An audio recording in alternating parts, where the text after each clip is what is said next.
know if you can see my screen. Yes, teacher. Yes, teacher.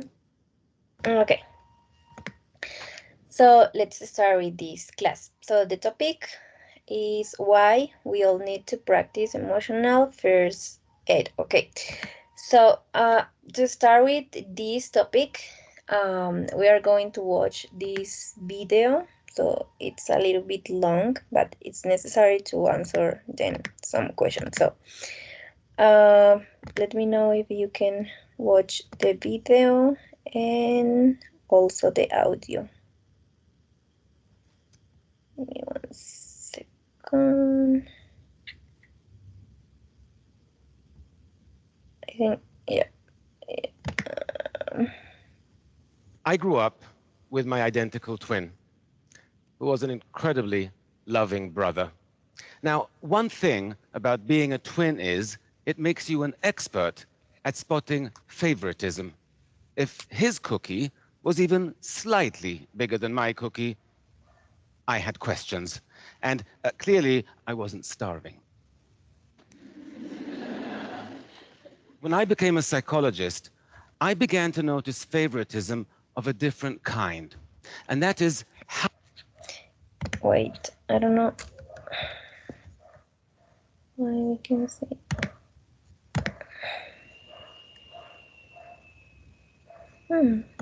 much more we value the body. Okay.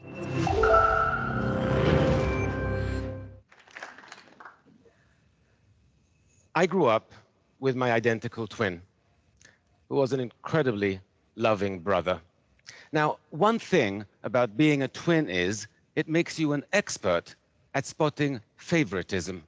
If his cookie was even slightly bigger than my cookie, I had questions. And clearly, I wasn't starving.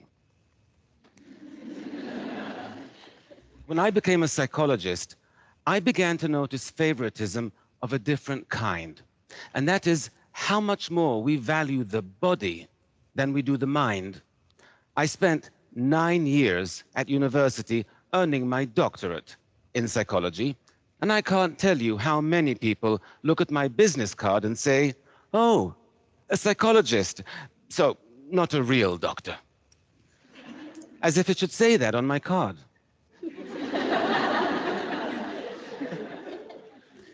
This favoritism we show the body over the mind. I see it everywhere.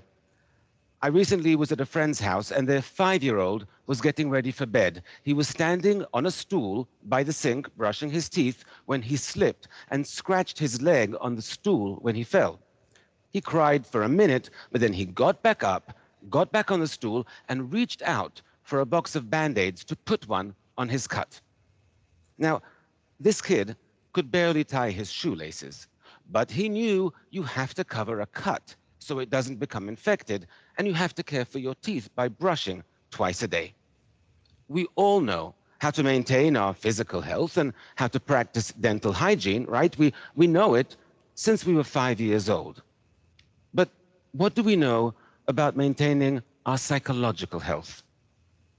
Well, nothing. What do we teach our children about emotional hygiene? Nothing. How is it we spend more time taking care of our teeth than we do our minds? Why is it our physical health is so much more important to us than our psychological health?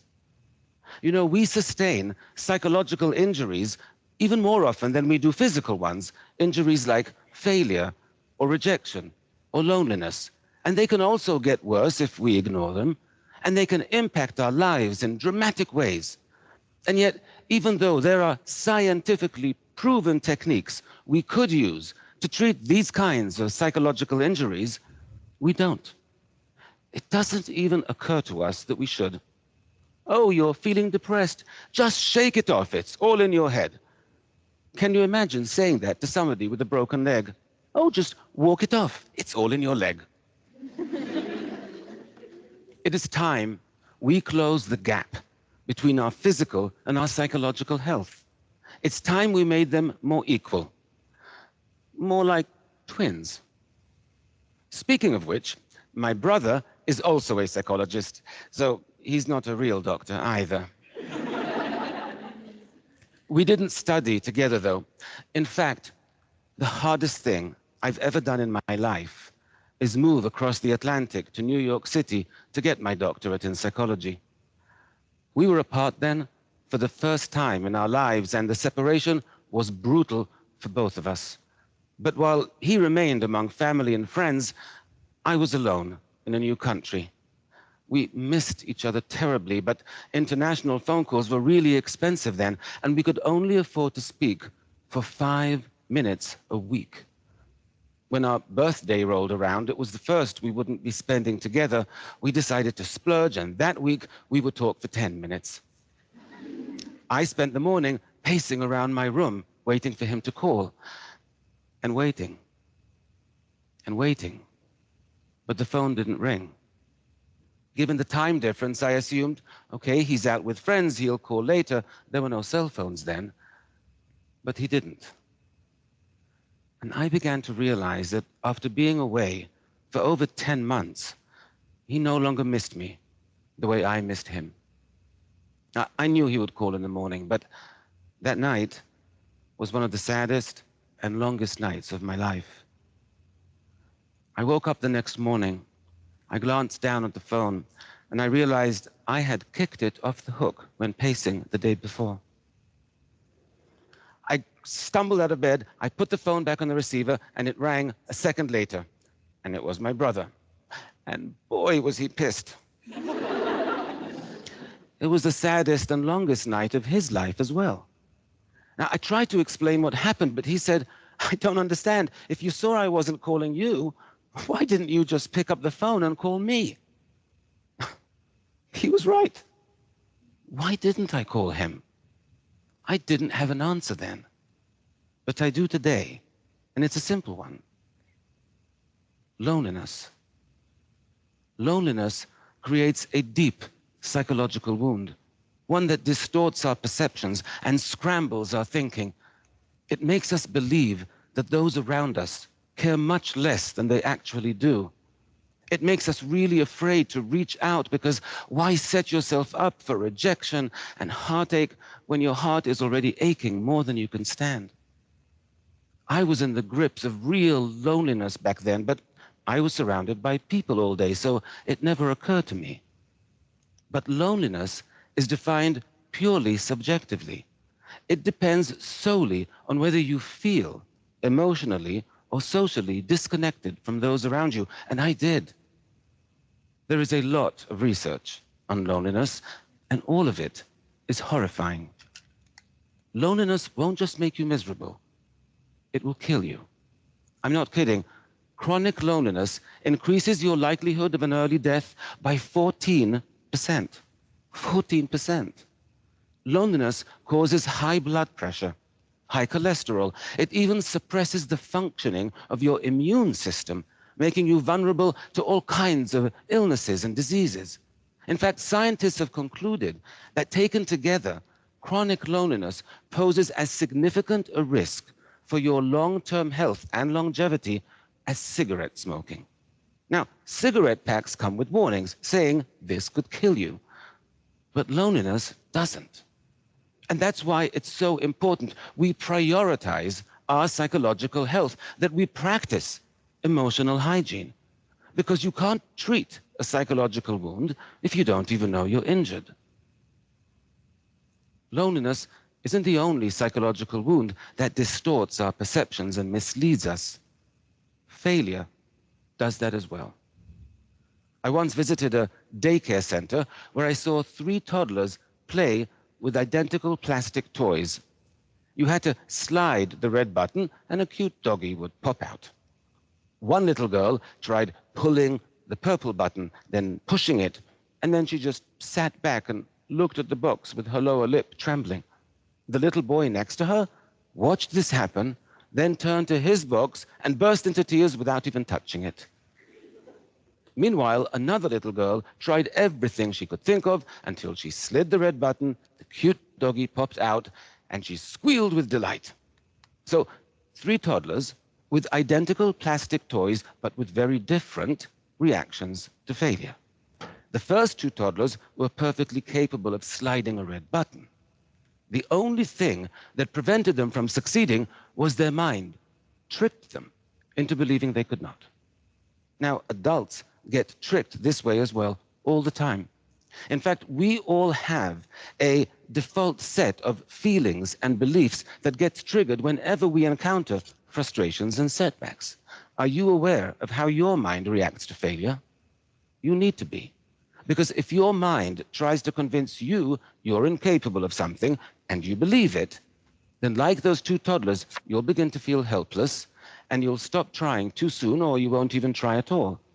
And then you'll be even more convinced you can't succeed. You see, that's why so many people function below their actual potential.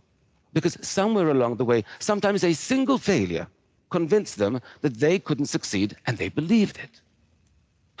Once we become convinced of something, it's very difficult to change our mind. I learned that lesson the hard way when I was a teenager with my brother. We were driving with friends down a dark road at night when a police car stopped us. There had been a robbery in the area and they were looking for suspects. The officer approached the car and he shined his flashlight on the driver, then on my brother in the front seat, and then on me, and his eyes opened wide and he said, "Where have I seen your face before?" And I said, "In the front seat." But that made no sense to him whatsoever, so now he thought I was on drugs. So he drags me out of the car, he searches me, he marches me over to the police car, and only when he verified I don't have a police record could I show him I had a twin in the front seat. But even as we were driving away, you could see by the look on his face, he was convinced that I was getting away with something. Our mind is hard to change once we become convinced. So it might be very natural to feel demoralized and defeated after you fail, but you cannot allow yourself to become convinced you can't succeed. You have to fight feelings of helplessness. You have to gain control over the situation. And you have to break this kind of negative cycle before it begins. Our minds and our feelings, they're not the trustworthy friends we thought they were. They're more like a really moody friend who can be totally supportive one minute and really unpleasant the next. I once worked with this woman who, after 20 years of marriage and an extremely ugly divorce, was finally ready for her first date. She had met this guy online, and he seemed nice, and he seemed successful, and most importantly, he seemed really into her. So she was very excited. She bought a new dress, and they met at an upscale New York City bar for a drink. 10 minutes into the date, the man stands up and says, "I'm not interested," and walks out. Rejection is extremely painful. The woman was so hurt she couldn't move. All she could do was call a friend. And here's what the friend said: "Well, what do you expect? You have big hips, you have nothing interesting to say. Why would a handsome, successful man like that ever go out with a loser like you?" Shocking, right? That a friend can be so cruel. But it would be much less shocking if I told you it wasn't the friend who said that. It's what the woman said to herself. And that's something we all do, especially after a rejection. We all start thinking of all our faults and all our shortcomings, what we wish we were, what we wish we weren't. We call ourselves names, maybe not as harshly, but we all do it. And it's interesting that we do, because our self-esteem is already hurting. Why would we want to go and damage it even further? Right? We wouldn't make a physical injury worse on purpose. You wouldn't get a cut on your arm and decide, "Oh, I know, I'm going to take a knife and see how much deeper I can make it." But we do that with psychological injuries all the time. Why? Because of poor emotional hygiene, because we don't prioritize our psychological health. We know from dozens of studies that when your self-esteem is lower, you are more vulnerable to stress and to anxiety, that failures and rejections hurt more, and it takes longer to recover from them. So when you get rejected, the first thing you should be doing is to revive your self-esteem, not join Fight Club and beat it into a pulp. When you're in emotional pain, treat yourself with the same compassion you would expect from a truly good friend. We have to catch our unhealthy psychological habits and change them. And one of the unhealthiest and most common is called rumination. To ruminate means to chew over. It's when your boss yells at you, or your professor makes you feel stupid in class, or you have a big fight with a friend, and you just can't stop replaying the scene in your head for days, sometimes for weeks on end. Now, ruminating about upsetting events in this way can easily become a habit, and it's a very costly one. Because by spending so much time focused on upsetting and negative thoughts, you are actually putting yourself at significant risk for developing clinical depression, alcoholism, eating disorders, and even cardiovascular disease. The problem is, the urge to ruminate can feel really strong and really important, so it's a difficult habit to stop. I know this for a fact, because a little over a year ago, I developed the habit myself. You see, my twin brother was diagnosed with stage 3 non-Hodgkin's lymphoma. His cancer was extremely aggressive. He had visible tumors all over his body. And he had to start a harsh course of chemotherapy. And I couldn't stop thinking about what he was going through. I couldn't stop thinking about how much he was suffering, even though he never complained, not once. He had this incredibly positive attitude. His psychological health was amazing. I was physically healthy, but psychologically, I was a mess. But I knew what to do. Studies tell us that even a 2-minute distraction is sufficient to break the urge to ruminate in that moment. And so each time I had a worrying, upsetting, negative thought, I forced myself to concentrate on something else until the urge passed. And within 1 week, my whole outlook changed and became more positive and more hopeful. 9 weeks after he started chemotherapy, my brother had a CAT scan, and I was by his side when he got the results. All the tumors were gone. He still had 3 more rounds of chemotherapy to go, but we knew he would recover. This picture was taken 2 weeks ago. By taking action when you're lonely, by changing your responses to failure, by protecting your self-esteem, by battling negative thinking, you won't just heal your psychological wounds, you will build emotional resilience. You will thrive. 100 years ago, people began practicing personal hygiene, and life expectancy rates rose by over 50% in just a matter of decades. I believe our quality of life could rise just as dramatically if we all began practicing emotional hygiene. Can you imagine what the world would be like if everyone was psychologically healthier? If there were less loneliness and less depression? If people knew how to overcome failure? If they felt better about themselves and more empowered? If they were happier and more fulfilled? I can, because that's the world I want to live in. And that's the world my brother wants to live in as well. And if you just become informed and change a few simple habits, well, that's the world we can all live in. Thank you very much. El paseo se arma cuando hay puente. Okay. Okay, so guys, what's Dr. Winch's point about favoritism? What do you think? Do you remember?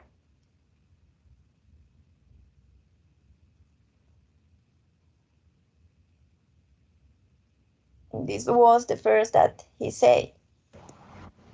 Hi, teacher. But in this case, he watching about the favoritism of the with his brother. Yeah, with his twin, right? But I think that this was an example about the with the when he was a child. But they are talking or compare the favoritisms with the feelings that people feel uh, with the with the self-esteem. Yeah. What else? Lina. Hello, teacher. Good morning. Hi. Well, he talked about the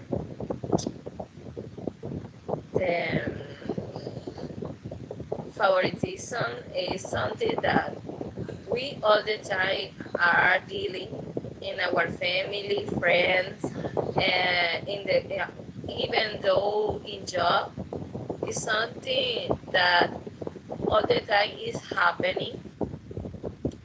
And he said is something that have to take a like a personal. Um, I like his point of view about this topic. I think it's a good topic because many times we feel frustrated about favoritism when you are in some place, you watch, you are seeing when someone is preferring than you is cause many feelings that can destroy your personality and self-esteem. Yeah. So I have a question for you, Lina. Have you lived maybe these favorite teams in your family, maybe when you were a child or something like that? Yes, because when I was a child, we have I have three sisters. We are four girls. Um, my sisters all the time they are jealous of me Oh, because she told me uh, they told me my mom prefer you. I'm my mom's told her no, I don't have so sad. favorites for and it was difficult for us because and now my second sister But said you to my were young mom or what? today she is grow up and she told her mom my Lina she was your favorite girl daughter. It's difficult because I thought the thing have been changing but she feel this perception about that. Yeah, and how old is she? Well, I think she's a little bit with resent sometimes because now she doesn't live here, but she never called my mom. It's a little bit a part of our family. Yeah, but I mean, how old is she? She's 36 years old, Oh my God. and still she feel the same sensation about my mom prefer me to her. Like jealous and something like that. Yes. Oh, hmm so sad. It's kind of difficult. Yeah. So, Andres, do you want to say something?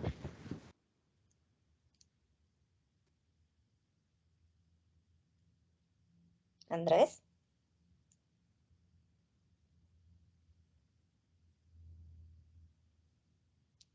o Sebastián o Danny? I can see the hands up. So, Well, teacher, I wanted to add something about the thing that the doctor which where was talking about favoritism. So I think he was talking about the time and the attention that his brother was having in the childhood, and how that and when we can see how that affect him in the case and in that ill that his brother was suffering, and he's telling that he was having a bad health, mind health. Yeah. Okay. Andres.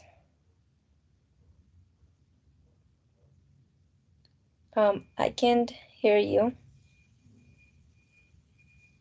Maybe you have some issues with your microphone. Okay, Sebastián. Hi, teacher. Do you hear me? Yeah, I undercover today. Undercover is infiltrado, yeah? it's Undercover. okay. Okay. So, answer so for the question, Dr. Which point about favoritism, yeah? Um, so he tells about he grew up with an identical twin, which made him particularly sensitive to the concept of favoritism. He used it like here an example from his childhood to illustrate this idea. So if his twin brother's cookie was even something bigger than his, he would question it despite not being hungry. So, Yeah. what? Yeah, go ahead. So, Dr. Wish then extends this idea of favoritism to a broad context, especially the favoritism society often now surrounds psychical health and compared to psychological health. He highlights how people generally prioritize taking care of their physical well-being, understanding the importance of things like dental hygiene, for example, from a very young age. All right, very good. So let's try again with Andres.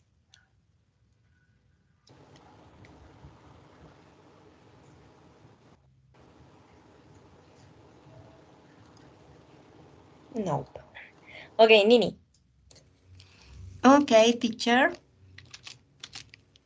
And the doctor true where was favoritisms between brothers. The truth that always favorites his your brother. He always feel a disadvantage and then realize that he was received the same ones. But the truth that I was vulnerable. In my case, we are five brothers, three women, and two men. My, I true there was favoritism between brothers. I true he always favorites his brothers. Sometimes I feel it a disadvantage because my family is from Santander Oh, and they are sexist. oh my goodness. That's so hard. And how like did your mom like handle the situation? I Is mean, eh, frustration. ya, pero ¿cómo manejaba tu familia la situación? No. O sea, no, I don't drive it. Oh, No la manejaban, aún son machistas. Aún son muy machistas. oh my goodness. Sí, es que no encontré la palabra para decir machismo, no, sexista. Yeah. Okay. Dailies. Thank you, Nini. Hello, teacher. I can Hello. hear me? Yeah. Okay. My opinion about the video is I'm sorry, the doctor side that is the has experienced favoritism with her brother and with the friends, but since he become a psychologist, he saw the favoritism in a different way. It was is still or skill favorites, but of a different type. Uh, he said he said that the more we walk the body and to the mind. Yeah. Okay, so you guys mentioned something that, yeah, when he was like a child, he realized about favorite teams with his brother and something like that. But also, he mentioned something that when he grew up, uh, began to realize that for people, I think, was more important like body than the mind. What do you think about this? Do you think that this is true or not? Yeah, I think so. I agree.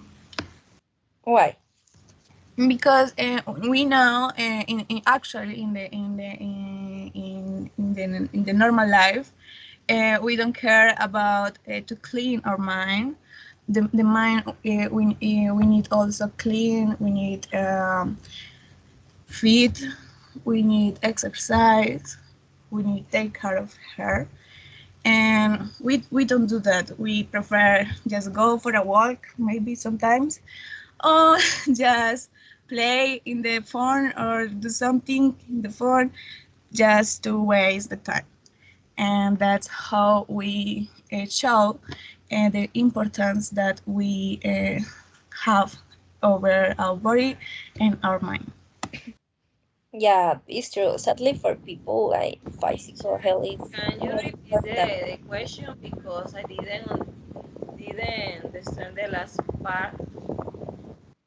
Oh, okay. So we are talking about like, so what do you think that for people is more important like the body than the mind? I mean that the mental health. Yes, I think all the time because we are living in an appearance world where the appearance is more important than our feelings, emotions. Yeah, that's so sad. Um, Mm. Saskia, what do you think about this? Uh, I agree with Danny and Lina because I think that sometimes you are really upset more than anything for how you look like the such a the typical phrase that say that uh, how you self how you look I don't know but I think that some people try to do or to say or to look like how the people wants to do you look. I don't know, but I think that sometimes it's more important the physical appearance that the how you think you feel when you have a long uh, in your bed. So and when you have a long in your bed, you understand what's the problem because sometimes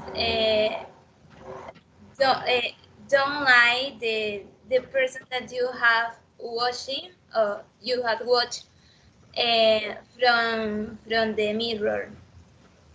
Yeah, and also the author mentioned that people downplay the importance of mental health. So it's true what you say. So Nini or Danny, I don't know. People are more concerned with the physical that what can be seen. People don't care about what they feel.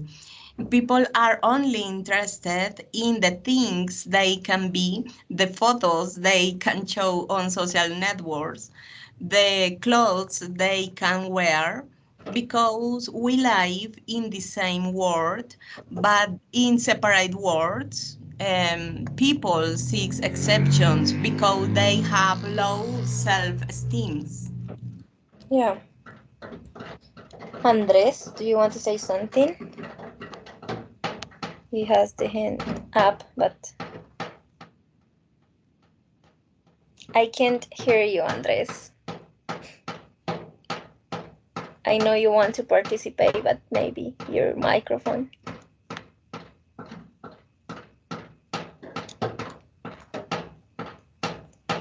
Okay, so let's continue with the next question. So, do you believe that self-esteem plays a very important role in the way we handle our emotions?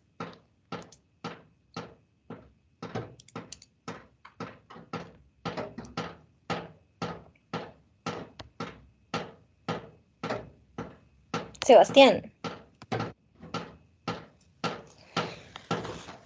So this is I like think personal questions. It's not about the video.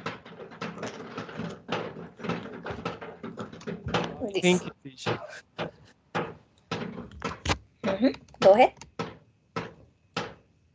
So my partner Andres is my partner Andres, okay, teacher.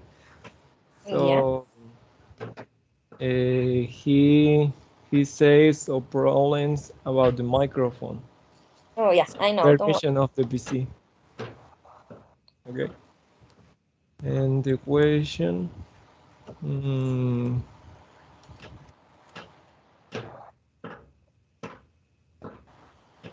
so I agree. So I agree because the self-esteem is a very important state of our body, our so appearance. So with, for example, with other people, you socialize with other people. You important in your um, mind health. So it's very important in all types of your life. So you socialize and you myself and with your family and couple. It's very important because if your self-esteem say is not good, is bad about you. So your image about you. So you affect your words. You do mistakes about for example, in educational with, for example, university. It's about parents and your family too, and your couple too. So Yeah. Yeah, you're right. And also, when your self-esteem is like lower, you are more like, I don't know how to say, like vulnerable to stress uh-huh. and anxiety. Yes. And yeah, and that failures and rejections are more and take longer to recover like from because you always are thinking about that situation and about that what happened. So Yes. So can generate a lot of bad emotions like jealousy. Yes, he's jealous, for example, or your couple. yeah, So I don't know. okay. Nini or Lina? Okay, teacher, I continue. I agree with Sebastian because when you are a high self-esteem, you feel confident and doesn't matter if you have some mistake because you believe it's part of your life and don't feel shy about anything. You can from the life with another side, other face, if you are more positive and confident, and doesn't matter the obstacles that the life have, because you have a you feel that you can improve, and the obstacles are not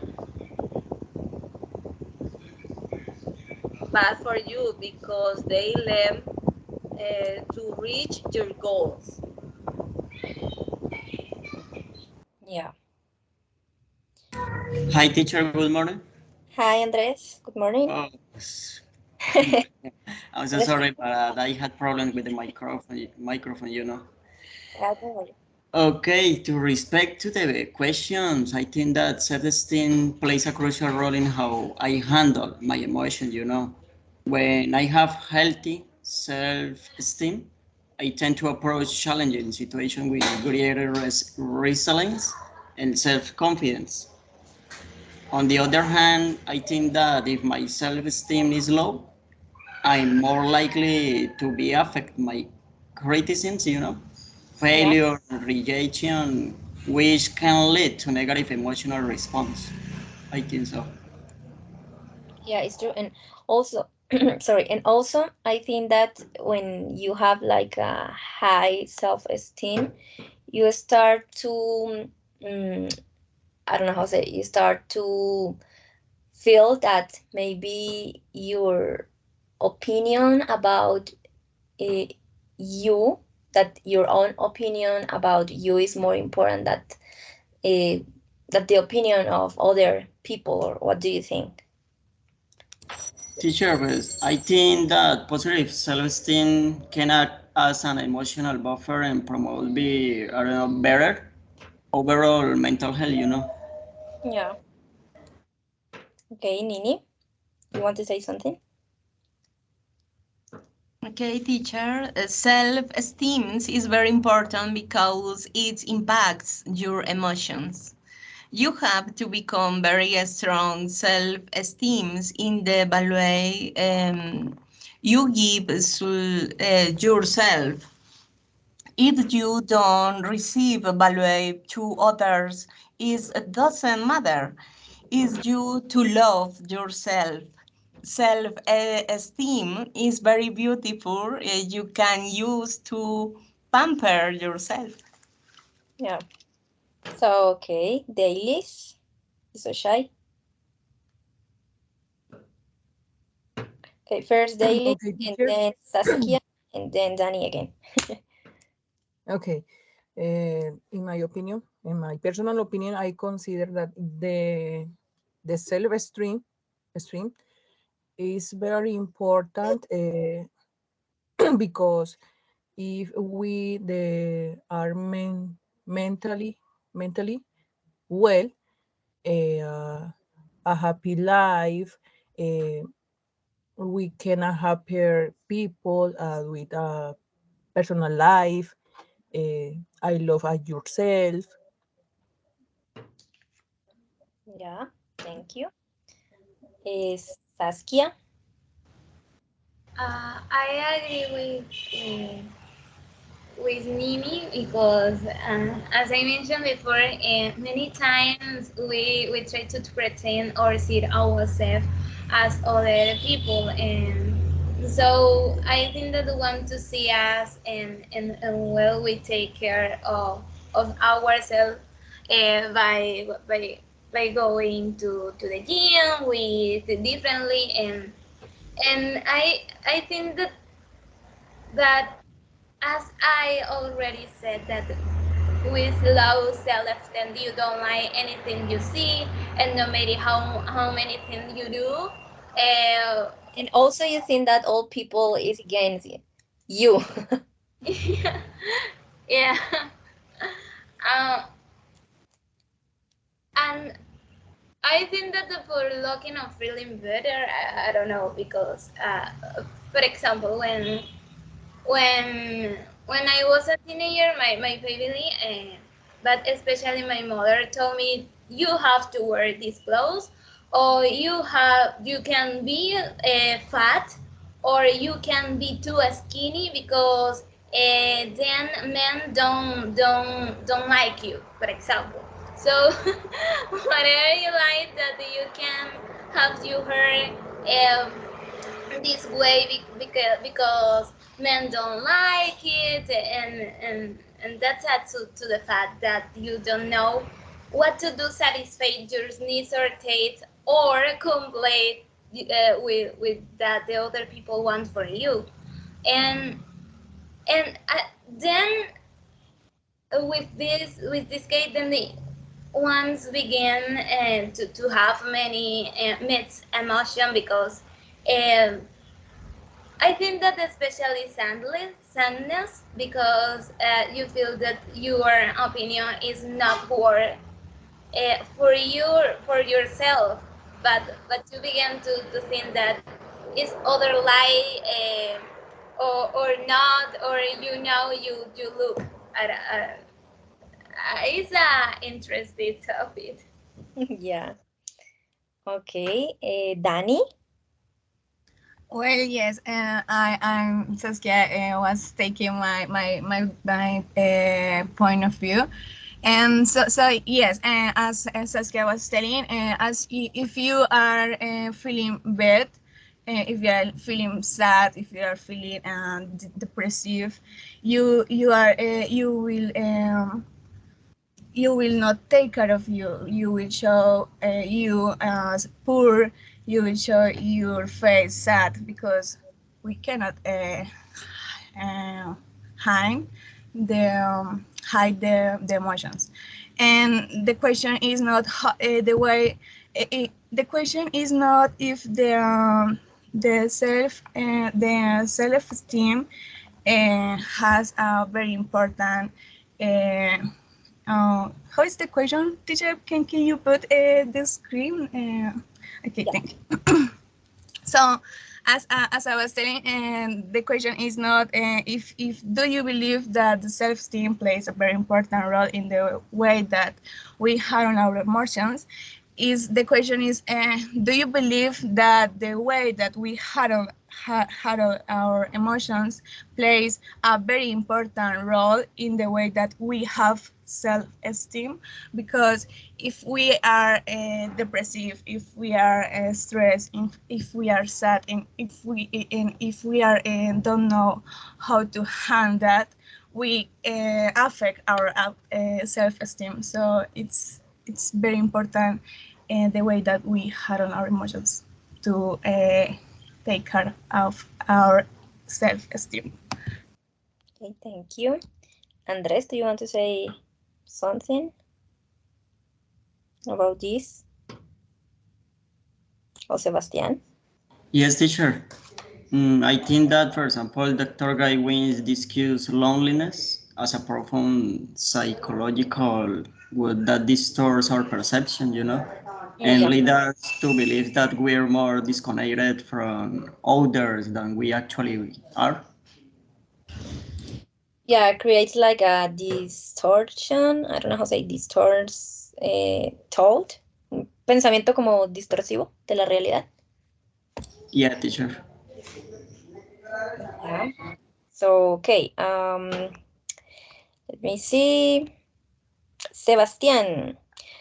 So, what does Dr. Winch say about loneliness? So, Andres mentioned like an important point about this, but what else? Because he mentioned like a Mm, lot of things about this. so okay, so answer the question. Dr. Witch said that loneliness is a psychological uh, damaging and subjective experience. He says so about that it distorts one's perception. Yeah, distorts perception, making them believe other care less than they actually do. Loneliness, other point, so is for loneliness increased vulnerability to stress, anxiety, Mhm. and heal issues, including blood pressure and immune system suppression. So he says it poses a significant risks to long-term health, similar, for example, to smoking or for example, eat bad meat. Yeah, yeah, I remember that in the video he mentioned that uh, when he feel like loneliness, like he feel that people didn't care about him, even if Mhm.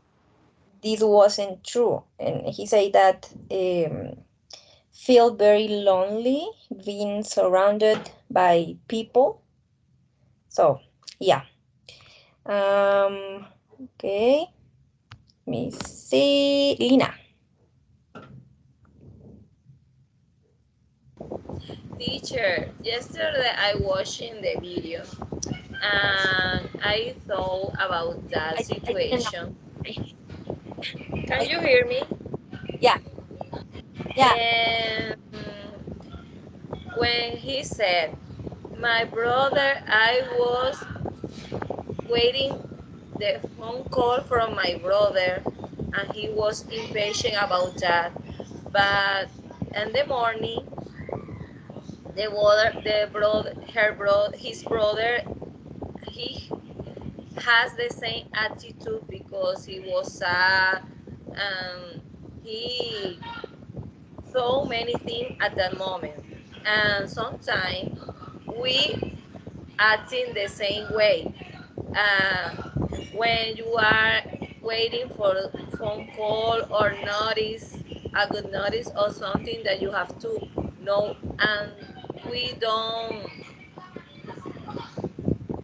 we don't call that person or asking, oh, what happened with you? And we frustrate because with silly things, right? yeah, It's true because we, for insignificant things, we lost friends, misunderstanding, we destroy family, relationship because we don't talk, we don't express our feelings, yes, and we prefer chewing our feelings, and sometimes these these thoughts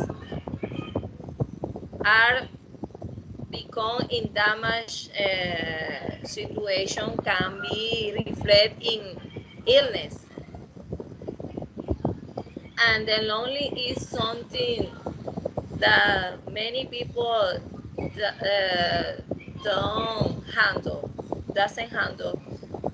Is very sad because if we express our feelings, the things are better for us and for our family, friends, or whatever. And we prefer close inside us, in our yeah, mind. Is and don't something talk about anything.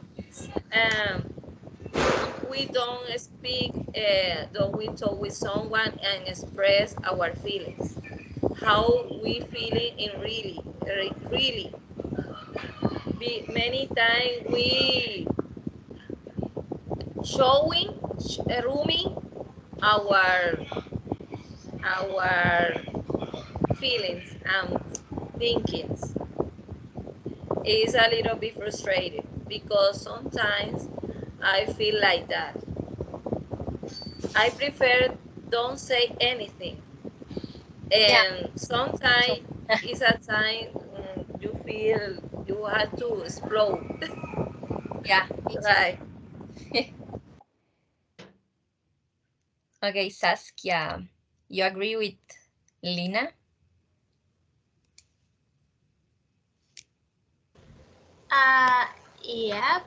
And according to to mention the doctor, he was looking points such as that with the loneliness that you have many negative emotions that make you think about about things that don't exist. So you begin to disturb your perception,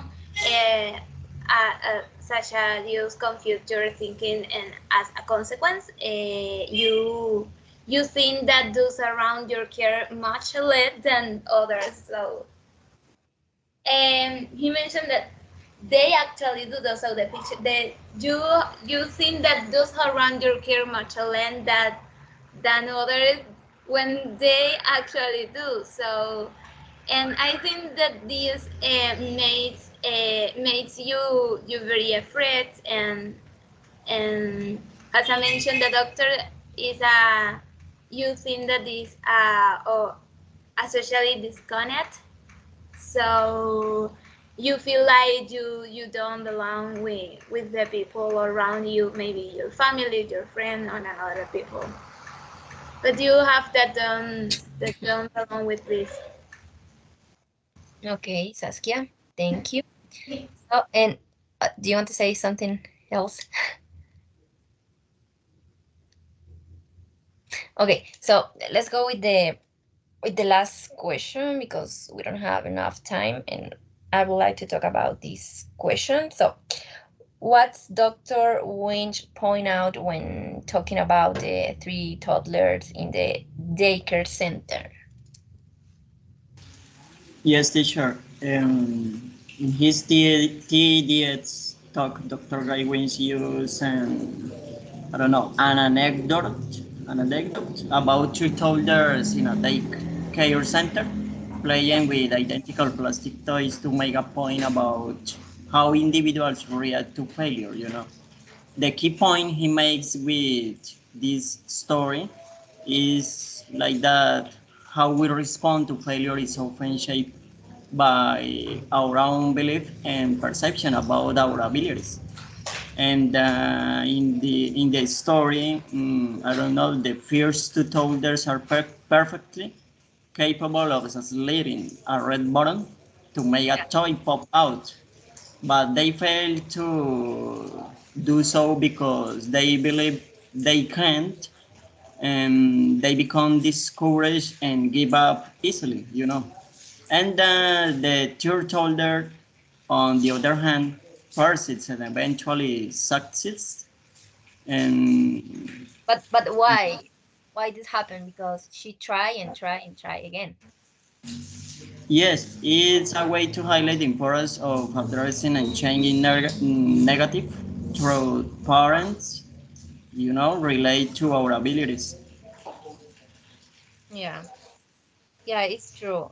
Yeah, like you say, he mentioned that it was like a game that consists uh, in that three children had to press like a red bottle, but I don't know. I think they have like a toy and similar toy of the same toy, and yeah, but however, he said that the first child pressed like another like button. I think the first one pressed like the purple one, and so yeah, that is to say the wrong bottle, and when she was that the toy didn't come out, she got like frustrated and cried.